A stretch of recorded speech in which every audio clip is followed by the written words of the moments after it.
I'm going to moderate an absurd debate between my friend Jemele Hill, who lives in Fantasyland and actually admits on national television she plays fantasy football. Love to play and very well, might add. And my friend Matthew Berry, the fantasy wizard, who knows all the answers to fantasy. And of course, I never watch ESPN when you talk about fantasy, so I don't know. But I'm going to tee you up first, Matthew. All right.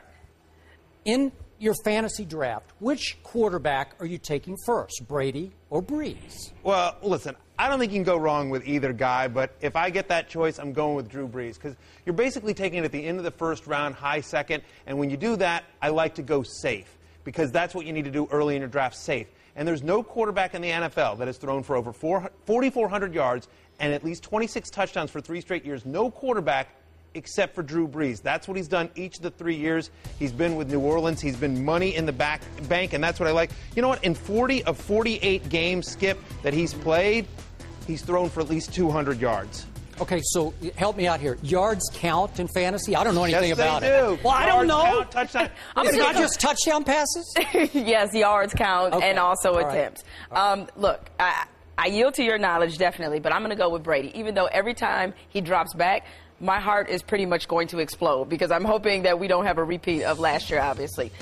I don't expect him to have 50 touchdowns like he did 2 seasons ago when he was the MVP. But you got to look at the weapons around him. Wes Welker, Chris Baker, who came off the schneid and had a couple of touchdowns in preseason. No, it's just preseason. But still, he proved to us fantasy, geeks, right. If you want to call us.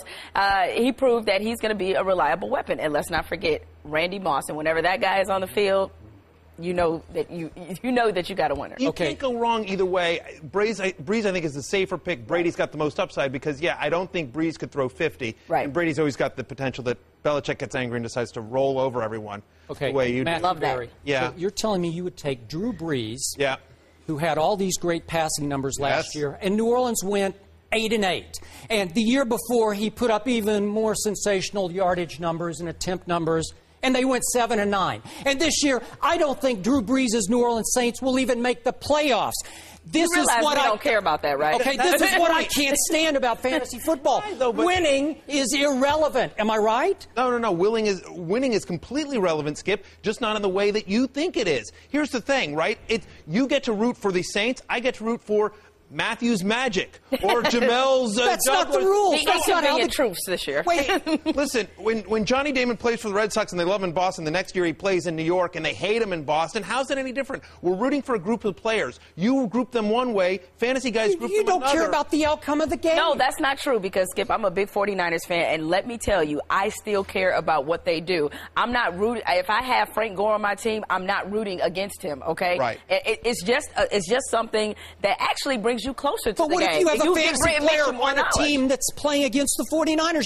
You're rooting for the other team. If you are a real fan of your team, the fantasy elements don't matter. It's fun, Skip. That's the thing. Like, I'm a Redskins fan. I'll watch every game, but it gives you a rooting interest. There was no reason to watch the Lions last year, but if you had Calvin Johnson on your team, you watched every single game. I don't care about the Lions because they're no factor in who's going to win the National Football League. But if you like watching football, Skip, then it's a good reason to watch. You need an excuse to watch games. I don't. I like real football. It enhances the game experience, I think. It does not enhance it. Totally enhances. Okay, you're telling me it's going to bring in casual fans. And it has brought in casual fans. I'm going to ask you something. It's people who don't like it are people who haven't tried it. So I'm going, just try it. You're an honest guy, so I'll make you a deal. If you just try it once and give an honest Skip thing, I will come on this show, and if you try it and do it honestly and then can look me in the eye 6 months later and say, I hated it, I will come on the show, I will wear a Skip Bayless as my God shirt, and I will bow to you on national TV. I can't do it. It's against my religion, and I can't give you a whole season. I'm too busy watching real football.